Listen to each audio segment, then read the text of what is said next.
Olá pessoal, tudo bem com vocês? E vamos à pauta de mais uma aula de educação musical. Espero que seja útil aí as dicas, tá? Para quem assistiu a palestra do ano passado, né, que a Alexandra participou comigo, tem algumas coisas que eu vou dar uma resumida bem rápida, porque não foi todo mundo que pôde, né, participar ou assistir, mas eu vou jogar isso dentro do público jovem e vou dar as dicas também, e o artigo que eu vou utilizar aqui de apoio também vai estar disponível para vocês, para quem achar interessante e depois quiser ler com mais calma, tá?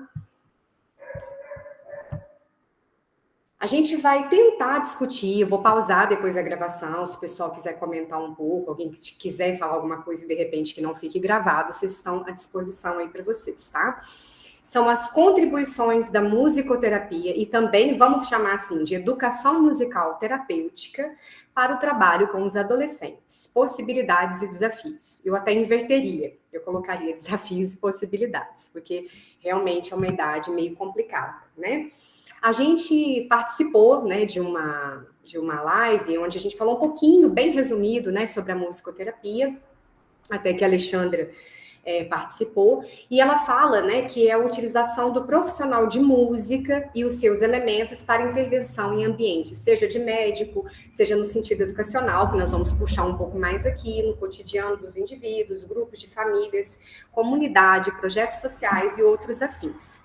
Eu vou falar um pouquinho da educação musical terapêutica, né? Qual é a diferença? A musicoterapia tem que ser um musicoterapeuta profissional habilitado mesmo para estar trabalhando com essa função. Eu não posso ser professor de música e falar que eu estou fazendo musicoterapia, mesmo que a minha atividade musical seja idêntica à atividade que o musicoterapeuta está utilizando, porque muitas são realmente muito parecidas, né? Mas se eu quiser falar que eu estou fazendo uma educação musical terapêutica, pode. Por quê? Eu posso utilizar de elementos da musicoterapia, de elementos da musicalização, da teoria vocal para trabalhar alguns conceitos e alguns parâmetros do qual aquele meu projeto, ou aquela minha aula, ou aquele indivíduo em especial tem essa necessidade. É claro que isso é uma aula particular, né? Ou para poucos indivíduos é muito mais fácil de você chegar na conclusão da educação musical terapêutica. Numa sala de 30 alunos, de 25 alunos, é um pouco mais complicado porque a atenção não é tão individualizada. Mas é possível fazer? Sim. A gente pode fazer um certo estudo do perfil daquela turma e depois, em cima disso, montar um projeto, um cronograma musical que tenha um pouco de afinidade com a realidade deles, ou, de repente, uma necessidade que você necessite aí trabalhar com essa faixa etária. Né? A gente viu que a diferença principal da musicoterapia com a educação musical, mesmo que seja educação musical terapêutica, são os objetivos, né? A musicoterapia ela não vai objetivar especificamente elementos musicais. Então, se a pessoa tiver um certo interesse, um despertar para tocar um instrumento, para trabalhar com instrumentos de percussão, ou que seja um violão, que seja flauta, ou qualquer instrumento para iniciar ela na educação musical, vai ser muito bem-vindo. Mas esse não é o foco principal. Esse seria tentar sanar aquela dificuldade ou aquela questão terapêutica do qual o indivíduo tem necessidade. E já na educação musical, a gente trabalha no sentido contrário. A gente vai priorizar um elemento musical específico, um conteúdo, né? E vai tentar puxar também para comportamentos ou aspectos sociais no qual os indivíduos realmente precisam muito. Se você for fazer um projeto no sentido de uma educação musical terapêutica, ela vai ficar um pouco mais detalhada, ela vai parecer muito mais com a musicoterapia, mas não é exatamente o processo musicoterapêutico, tá? Mas pode sim ser utilizado no seu projeto. E as variáveis acontecem consequentemente, mas não como objetivos principais, né? Então, na área médica, a gente vai lidar com o espectro de necessidades daqueles clientes, né? E da saúde, seja ela aguda, seja ela crônica. Geralmente você tem um laudo, né, da questão do paciente, você já fez todo um aspecto visando mesmo, né, a ficha daquela pessoa individualizada, para que você consiga trabalhar uma música num aspecto que vá favorecer aquela condição médica. Não são todos os hospitais que aceitam esse tipo de atividade.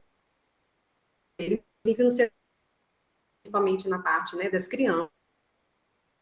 muito utilizado e, graças a Deus, tem tido uma repercussão e uma aceitação muito legal, muito interessante aí nas cidades, à medida que as pessoas vão conhecendo, né, os benefícios que são realizados através da música nessa faixa etária. E aqui eu gostaria de incluir, é claro mesmo, o caso dos adolescentes, principalmente no setor de oncologia. A área de cura ela vai concentrar na restauração da harmonia, da completude do indivíduo, e o seu mundo, né? Você vai utilizar variadas combinações, vibrações, sons, músicas e relações, né? A gente viu até na época desse curso, né? Dessa pequena palestra, ela falar da questão da mesa lira, da cama lira, da cadeira lira, né? Todos os elementos que podem, na atualidade, ser utilizados para um tratamento, para uma cura mais específica daquele paciente. São elementos, né, mais difíceis de se encontrar, mas existem cursos específicos em muitas capitais, caso vocês se interessem. Aí, sim, com esse diploma, sendo um musicoterapeuta, a pessoa pode utilizar. Mas a gente também pode utilizar a área de cura na educação musical terapêutica? Sim, de acordo com os objetivos, né, com a montagem do seu programa, você pode também realizar muitas coisas positivas para os seus alunos adolescentes, dos jovens, né? E os focos principais da musicoterapia, assim como é a educação musical, também não é muito diferente, é o trabalho com a improvisação, a recriação, a composição, principalmente a composição, e a audição. Se você conseguir trabalhar atividades, né, enfatizando esses 4 elementos, não necessariamente nesse sentido de importância, mas você puder trabalhar isso nas suas atividades, ao decorrer das aulas, no seu projeto, isso vai fazer com que a pessoa esteja realmente se desenvolvendo mais musicalmente, tá? Porque você está trabalhando os parâmetros principais, inclusive citados pelo Suanik, né? Então, as características da adolescência, elas mudam de um contexto para o outro. Os sentidos e significados musicais para o sujeito adolescente também vai mudar, caracterizando a polissemia da natureza musical. Então, a gente tem adolescentes, por exemplo, que podem considerar a Ave Maria de Gounod uma obra um pouco antiquada, uma obra careta, né, e sem graça, ou que vai remeter a coisa antiga, né, ao passado, ou a formação religiosa, e para outros. O casamento de um parente, pode lembrar, essa daí a minha mãe gosta muito. Então, isso vai variar muito de indivíduo para indivíduo. É claro que isso também não é diferente nos adultos, mas os adolescentes, eles têm uma questão crítica mais acentuada, a gente sabe disso, né? Então, toda a formação, a vivência, principalmente dentro do grupo familiar deles, vai direcionar a relação que ele vai possuir com um estilo ou com um determinado estímulo sonoro musical. Então, vai depender, às vezes, do que a família escuta. Pode até ser o que ele não gosta muito, mas ele conhece, porque ele já ouviu isso no carro com o pai, com a avó, com a família, né, num churrasco. E há aqueles que vão voltar totalmente para a mídia. Então, ele vai escutar apenas o que a mídia tem a oferecer. Ele não está interessado em conhecer outros estilos. E essa, acredito que seja a maior dificuldade nossa, os educadores musicais, mesmo os instrumentistas, né, de colocar para eles a importância do campo erudito, ou a importância de se conhecer também outros gêneros musicais, além daquela pauta que eles estão acostumados. Respostas musicais e não musicais de duas pessoas, né? O objeto estudado, no caso, assim, vamos falar um pouquinho ali, pensando na musicoterapia ou na educação musical terapêutica. Se a gente falar um pouquinho da questão da pressão, né? Da pressão arterial, e a gente perceber que a variável importante não é o tipo de música, mas sim o interesse manifesto pela peça ouvida. E esse interesse ele vai vincular a subjetividade dos sujeitos em questão construída a partir de relações musicais e também de não musicais. Então, se a pessoa ela tem uma certa ligação com um determinado compositor, pelo fato de isso remeter lembranças lá da família, isso depende do momento que ele está. Se ele estiver num momento de estresse ou de um momento mais depressivo, às vezes uma determinada música que a gente vai usar, ao invés de melhorar aquela qualidade dele, ou de melhorar a pressão arterial do indivíduo, ela pode fazer piorar, né? Então, a questão não é pensar na música em si, mas no efeito que aquilo pode causar no corpo da pessoa, que aquilo pode causar naquela função específica que você está trabalhando. Essa é o cuidado e a dificuldade também, claro, que nós educadores temos às vezes, né? Por isso que é importante sempre conhecer um pouquinho o aluno. antes de já ir colocando, falar, essa música é muito linda, ela sempre dá certo para relaxamento. Não, mas ela pode ser da pessoa. Isso é uma questão mais complicada, né? As mudanças causadas também no ritmo cardíaco, ou até no pulso pela audição de música sedante ou até estimulante, elas não são previsíveis. O mesmo se percebeu na observação das respostas galvânicas de pele. Santos constatou que uma jovem de mais ou menos 20 anos, ela reagiu de uma forma com uma certa irritação quando ela ouviu uma obra, cujos estímulos eram sons de água e de violão. Típico das músicas de relaxamento, né? A gente coloca lá no YouTube, você não vai imaginar que a pessoa vai ter uma reação contrária. A maioria das pessoas, elas sentem mais relaxadas com esse tipo de música. Mas o que aconteceu? No caso dessa paciente especificamente, essa obra, né, ela trouxe de volta na mente dela um clima de tensão, uma sensação, talvez, de útero materno. E talvez a gravidez da mãe não tenha sido uma gravidez muito calma. Talvez ela tenha tido traumas, né? Então, aquele som de água, que para a maioria das pessoas é um relaxamento, para algumas dá uma certa vontade de ir no banheiro, de fazer xixi. Vamos falar a verdade, né? Para cada um reage de uma forma. E para outros, que é o caso mais raro, né? Ela pode lembrar aquele fato angustiante do útero materno. Entenderam? Então, a gente tem que estar muito atento quando a gente coloca uma música, se de repente uma pessoa começa a chorar, a gente tira aquela música, substitui por outra, e depois tenta calmamente descobrir o motivo. Né? Então, às vezes, o que para um é um relaxamento, para um pode ser um estresse, para um outro pode ser uma angústia, para o outro pode ser um fator de uma lembrança no sentido de tristeza. Então, é mais ou menos isso que os autores colocam, né? Essas nossas dificuldades do trabalho com música. A gente pensa que é fácil, né? Falar, vamos colocar qualquer música lenta e vai ficar tudo bem. Não é bem assim que acontece. Às vezes uma música pode fazer uma criança chorar e você não sabe, de repente, que aquela música, às vezes a mãe colocava para ela dormir e ela não gostava. Ou pode ter acontecido qualquer outra coisa, como no caso dessa jovem de 20 anos que se irritou profundamente com o som de água, tá? E o trabalho que foi realizado nesse artigo que eu pesquisei e vou postar para vocês, ele foi realizado em várias fases, esse trabalho com os adolescentes. No caso aqui, gente, foi um musicoterapeuta específico, tá? Mas as dicas podem também nos ajudarem muito nas nossas aulas de educação musical. Então, ele fez um trabalho primeiro com a prática do ritmo que foi trabalhado, uma questão de interesse do grupo, talvez de conhecimento mesmo, né, de achar o ritmo fácil, foi a capoeira, tá?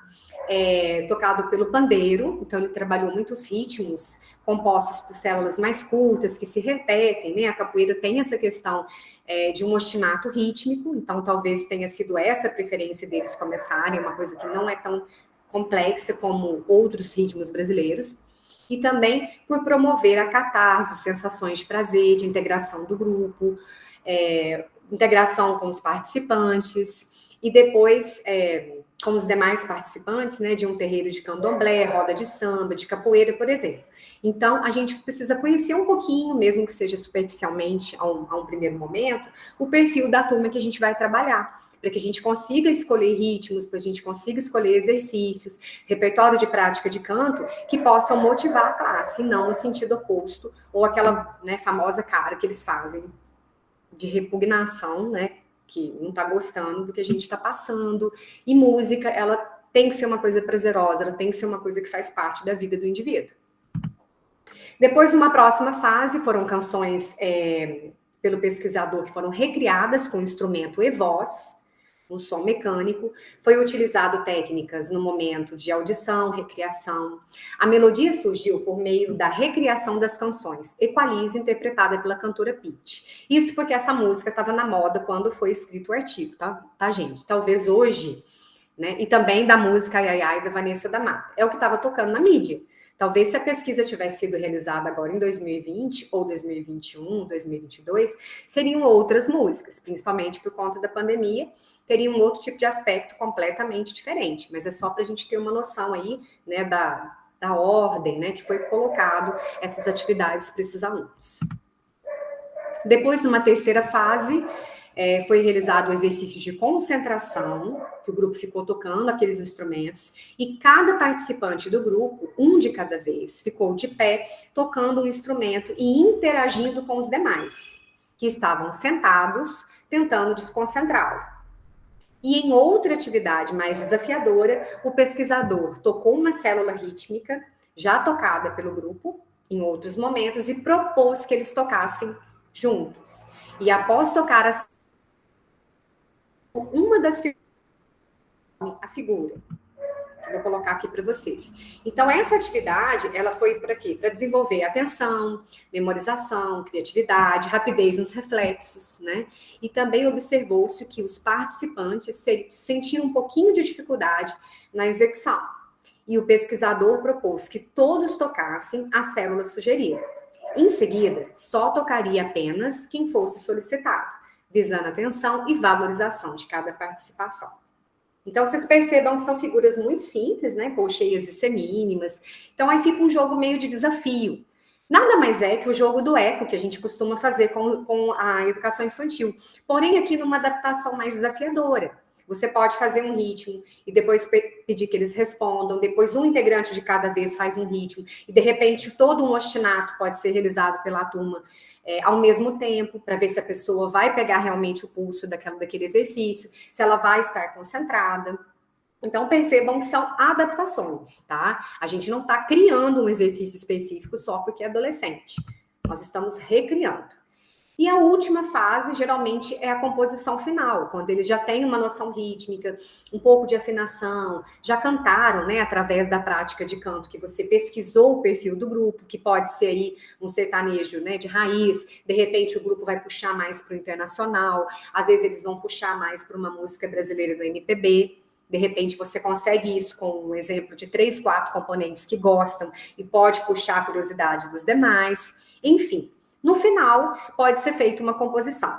Essa composição, ela pode ser trabalhada em forma de paródia, que geralmente é mais fácil, porque eles conhecem a melodia e só vão trocar a letra, vão falar de algo do cotidiano deles, ou de um tema específico que você queira trabalhar, ou você vai fazer uma composição mesmo, que é o caso da musicoterapia. Geralmente eles fazem uma música mesmo, aí o musicoterapeuta pega a tonalidade, ele cifra, ele escreve a partitura da música, por isso que tem que ser músico para fazer esse curso.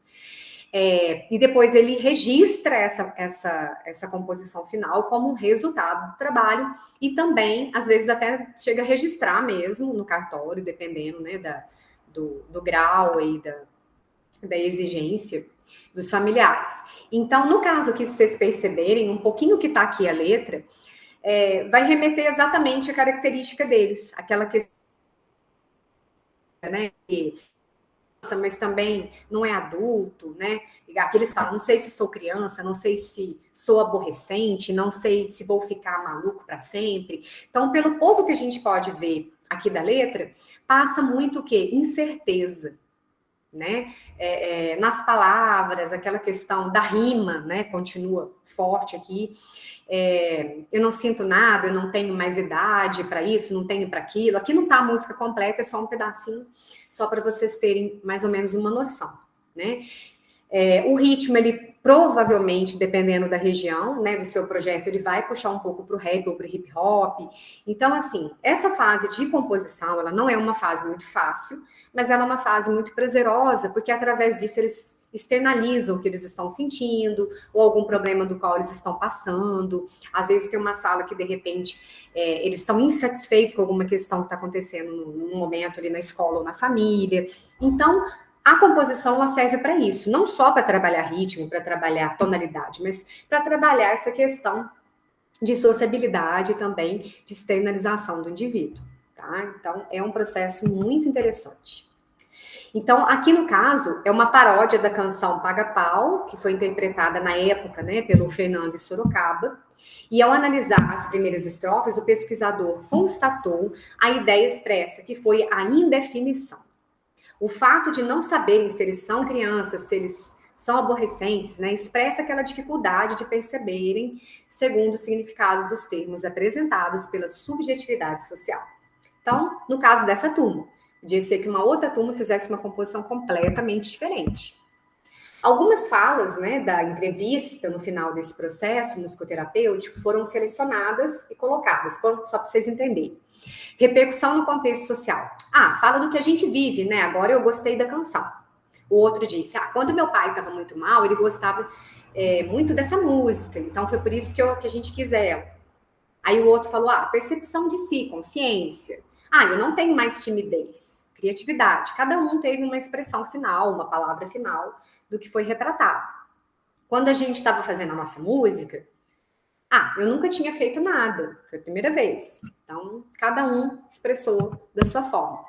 Percepção de si, consciência. Eu não tenho mais timidez, criatividade. Quando a gente estava fazendo a música,